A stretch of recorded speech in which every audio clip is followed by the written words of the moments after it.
ادينا بنفطر بصل وعيش. ربنا يدومها نعمة.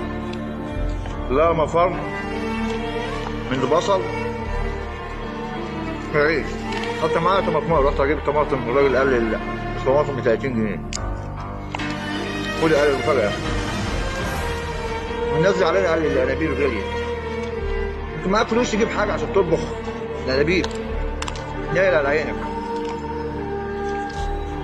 بيفطر عيش وبصل ومرضيش يجيب طماطم عشان الطماطم غالية. ربنا يرحمنا برحمته يا رب.